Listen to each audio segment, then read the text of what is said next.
Adam here with Brooksaw Antiques. Today we have this 1967 Olivetti Underwood 21 vintage portable typewriter. I'm going to show you how to use the functions and make sure they all work.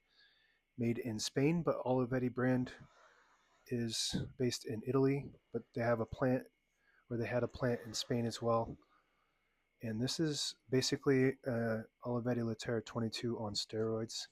Super refined typewriter, one of the best of all time. Up top is the adjustable paper guide. This helps you guide the page in straight. I'm going to line that up with the edge of the platen, which is the main roller that feeds the paper. This is the left margin. I'm going to set that on 0 and the right one around 75 to 80. And these are the paper support arms that flip up from the back. By the way, this has a somewhat unique typeface, so stick around to see that when I get to the print section. This is the paper release that was engaged. I'll show you that a little bit later. But this is the paper bale that sits on top, holds the page down nice and tight. It has two adjustable rollers and a scale.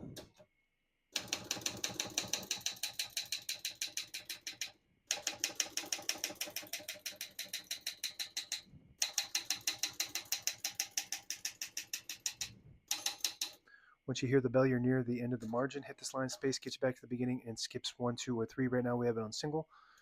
It actually skips up to 4. Single skips 2 half spaces, double skips 3 half spaces, 3 skips 4 half spaces, and 4 skips 6 half spaces. We're going to keep that on single for now and finish typing. I believe that's the correct line. I could be wrong. As you can see, all the keys type nice and none of them skip or stick. I'll type a sentence in red on the next line. I switch from black to red. There's a switch on the right side. Flip that down to the red indicator. It prints the bottom portion of the ribbon, which is red when you have it in the middle. On the white indicator, it prints no ink at all. It just leaves a stencil, mostly for copying purposes. Back now is irrelevant. Basic. Some people still use that for just character on some print. Blue prints the top portion of the ribbon, which is black. We're going to move that down for red.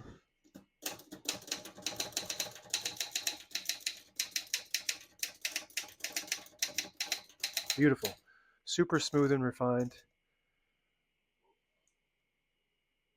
And the print is cubic row 85, prints 10 characters per inch, and it's got like a square typeface and pretty unique to the Olivetti, I would say. I've never had one, although I do get a lot of Olympias, which is a senatorial, and the Hermes 3000, which is Techno Elite or Techno Pica.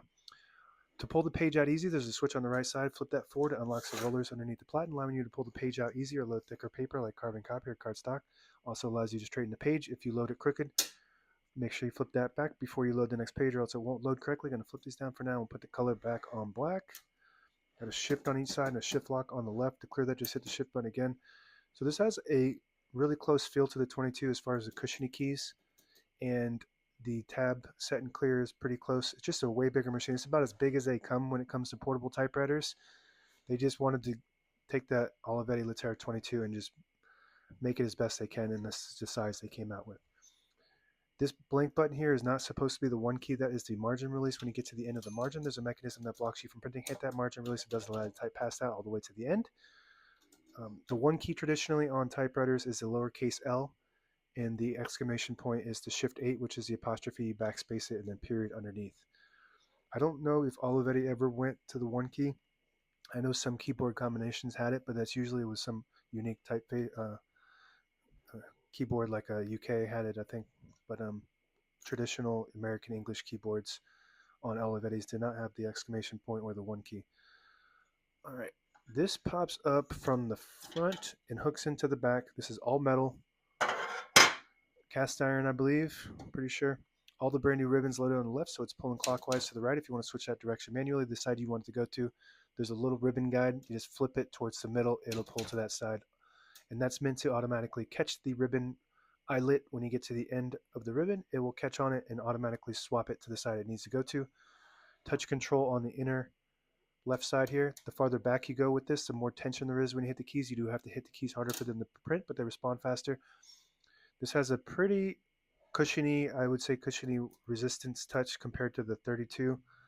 So I keep it on low on this one. 32, I always try to put that right in the middle because it's so light. This one's is not light at all compared to the 32. It's just really smooth and cushiony. So we want the ribbon to go that direction, but you don't have to ever really go in there and do that unless the ribbon reverse isn't working or you don't have eyelets. And if you don't have eyelets, you can tie a knot usually, and that will trigger that automatic reverse.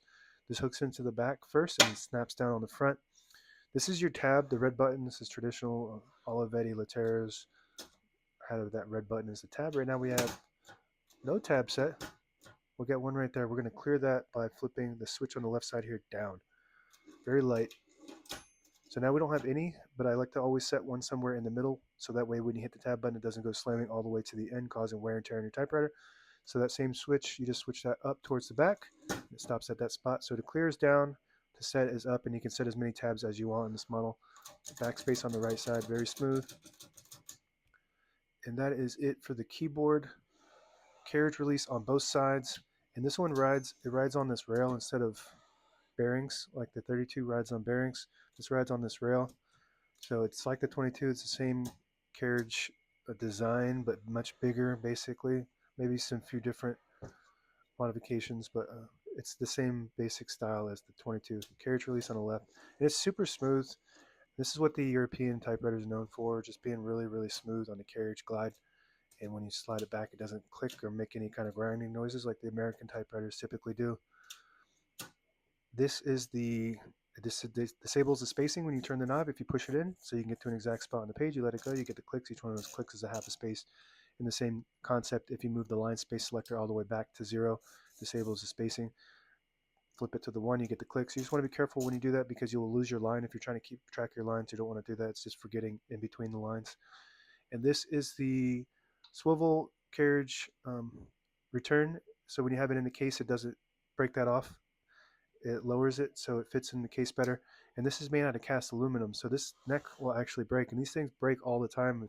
If people don't tilt that back correctly when they put it in the case, this will break.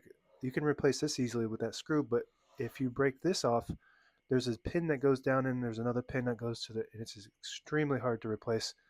So make sure you take care of that. This is your carriage lock. You flip that up and move the carriage to the middle, and it's actually a little bit, the Laterras, it'll slide right into it, but on this one, you have to actually kind of mate them together to get that to lock. And then you flip that back. You put it in the case, safe.